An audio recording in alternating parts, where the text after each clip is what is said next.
Halo sahabat, bagaimana kabarnya hari ini? Kami doakan selalu dalam keadaan baik. Kali ini kita akan membahas sebuah topik yang cukup menarik, yaitu tentang kongsi dagang dari Belanda yang bernama VOC. VOC merupakan sebuah perusahaan terbesar pada masanya yang kekayaannya itu mencapai 78 juta gulden. Penasaran? Mari kita bahas. Mungkin banyak di antara sahabat yang tidak asing mendengar persekutuan dagang dari Belanda yang bernama VOC ini. VOC atau kepanjangan dari Verenigde Oost-Indische Compagnie berdiri pada 20 Maret 1602 di Belanda. Alasan dibentuknya persekutuan dagang ini ialah berawal dari ketatnya persaingan perdagangan rempah oleh para pedagang di negara Belanda itu sendiri. Persaingan ini berdampak pada harga rempah yang menjadi murah, padahal dibutuhkan biaya yang tidak sedikit untuk mendapatkan rempah-rempahan pada saat itu. Selain dari negara sendiri, persaingan cukup ketat terjadi juga di antara negara lain, seperti Portugis, Spanyol, dan khususnya dari Inggris, yang ketika itu, Inggris telah membuat persekutuan dagangnya sendiri yang bernama East India Company yang berdiri pada tahun 1600. Melihat keberhasilan kongsi dagang dari Inggris, Belanda pun kemudian mengikuti jejak EIC Inggris yang akhirnya terbentuklah VOC. Perlu diketahui, VOC merupakan perusahaan multinasional pertama di dunia. VOC dipimpin oleh dewan-dewan pengurus yang berjumlah 17 orang. Dewan-dewan ini biasa disebut Heren 17. Pemerintah Belanda pun saat itu juga memberikan VOC hak oktrooi, di mana VOC diberikan izin untuk melakukan monopoli perdagangan di wilayah Hindia Timur yang kaya akan rempah-rempahnya. Tidak hanya diberikan izin monopoli perdagangan di wilayah Hindia Timur, VOC juga diberikan izin untuk membangun benteng di wilayah monopolinya, merekrut pegawai, membentuk angkatan perang, melakukan perang, mengadakan perjanjian dengan wilayah tertentu, membuat mata uang sendiri, bahkan VOC diizinkan menarik pajak di wilayah kekuasaannya. Hak oktrooi inilah yang membuat VOC sangat kuat. Saking kuatnya, VOC mampu menjajah wilayah tertentu. Tidak heran, kemudian VOC diberi julukan negara dalam negara. VOC datang ke wilayah Nusantara pada tahun 1603 di Banten. Ketika itu, VOC langsung mendirikan markas besarnya di sana. Namun, karena Banten juga bekerjasama dengan EIC dari Inggris yang ketika itu menjadi saingan utama VOC, akhirnya pada tahun 1610, VOC memindahkan markasnya ke Ambon. Selang beberapa waktu, Gubernur Jenderal VOC saat itu, Jan Pieter Zoon menganggap Ambon memiliki lokasi yang kurang strategis dalam mengembangkan VOC di Nusantara. Kun pun beranggapan bahwa wilayah Batavia atau yang sekarang dinamakan Jakarta memiliki lokasi yang lebih strategis karena berdekatan dengan Selat Sunda seperti Banten.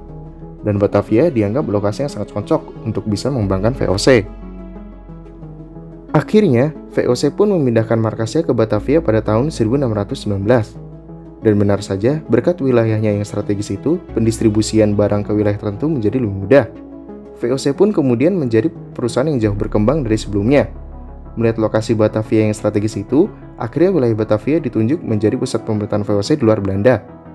Saking makmurnya VOC pada saat itu, Batavia pun disulap menjadi salah satu kota terindah dan terbaik pada masanya. Setelah memperkuat fondasi markas di Batavia, pada tahun 1641, VOC berhasil menguasai Malaka yang sebelumnya dikuasai oleh Portugis. Kemudian pada tahun 1660, VOC juga berhasil menguasai wilayah Sumatera. 7 tahun berselang, tepatnya pada tahun 1667, VOC berhasil menguasai Makassar di Sulawesi yang ketika itu Makassar dipimpin oleh Sultan Hasanuddin. Setelah wilayah timur dikuasai, pada tahun 1682, VOC berhasil menguasai Banten. Perlu diketahui, Banten telah lama bekerja sama dengan EIC dari Inggris. Penaklukan Banten sangatlah penting bagi VOC karena selain Banten memiliki posisi yang berdekatan dengan Batavia, VOC pun dapat mengusir EIC dari Banten yang ketika itu menjadi lawan dagang utama VOC. Lalu, pada tahun 1740 sampai 1743, terjadilah pemberontakan terbesar dalam sejarah VOC di Nusantara. Hal ini berawal dari orang-orang Tionghoa Batavia yang merasa tidak lagi dihargai oleh VOC. Padahal kota Batavia bisa berkembang sejauh itu tidak lepas dari dukungan masyarakat Tionghoa terhadap VOC. Akhirnya, masyarakat Tionghoa yang kecewa pergi dari Batavia dan meminta pertolongan terhadap Kerajaan Mataram untuk mengusir VOC dari tanah Jawa. Akhirnya, terbentuklah koalisi Tionghoa dan Jawa yang sebelumnya tidak pernah terjadi. Namun, VOC tetap mampu menahan serangan gabungan tersebut dan bahkan VOC mampu membalas serangan koalisi ini yang menyebabkan Kerajaan Mataram harus jatuh ke tangan VOC. Karena kekalahan itu, Kerajaan Mataram pun harus rela wilayah dibagi-bagi oleh VOC. Walaupun akhirnya VOC mampu menguasai sebagian besar wilayah Nusantara, VOC tetap tidak mampu menghindar dari krisis finansial. Terdapat beberapa faktor penyebab VOC mengalami krisis ini. Antara lain ialah seperti EIC Inggris yang melakukan perang terbuka terhadap VOC sejak tahun 1652 sampai 1724, yang dimana hal ini menyebabkan VOC kesulitan berdagang ke wilayah utamanya yaitu Eropa. Selain itu, di wilayah kekuasaan VOC juga kerap terjadi pemberontakan yang memakan biaya tidak sedikit. Kemudian penyebab lainnya ialah terjadi perubahan permintaan pasar dunia, di mana teh dan kopi menjadi primadona baru di pasar global. Dan yang perlu diketahui, teh dan kopi bukanlah produk keunggulan VOC yang bisa dimonopoli. Sebenarnya, ada lagi beberapa faktor lain penyebab kemungkinan VOC mengalami krisis finansial yang akhirnya menyebabkan VOC bangkrut. Namun, yang paling terkenal dan bahkan dipercaya banyak orang, penyebab VOC bangkrut ialah kurangnya kontrol dari pusat yang menyebabkan akhirnya VOC menjadi ladang dikorupsi oleh pegawai-pegawainya.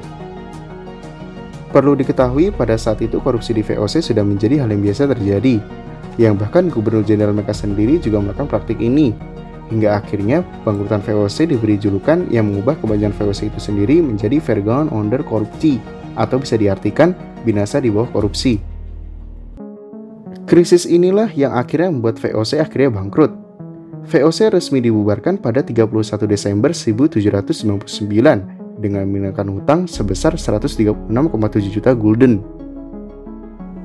Untuk melunasi hutang yang ditinggalkan, pemerintah Belanda kemudian mengambil seluruh aset VOC, termasuk wilayah kekuasaan monopolinya. Ketika Belanda mulai mengambil alih wilayah kekuasaan VOC, di saat itulah wilayah Nusantara merasakan apa itu yang dinamakan kolonialisme. Sekarang kita berada di info tambahan. Saking berjayanya VOC pada saat itu, pernah dibuat usulan agar VOC membuat sebuah negara sendiri yang letaknya berada di daerah Ceylon atau saat ini dinamakan Sri Lanka.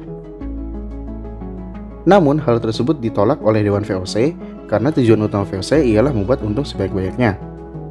Perlu diketahui, dengan sistem monopolinya, VOC mampu menjual barang dengan harga 10-14 kali lipat dari harga belinya.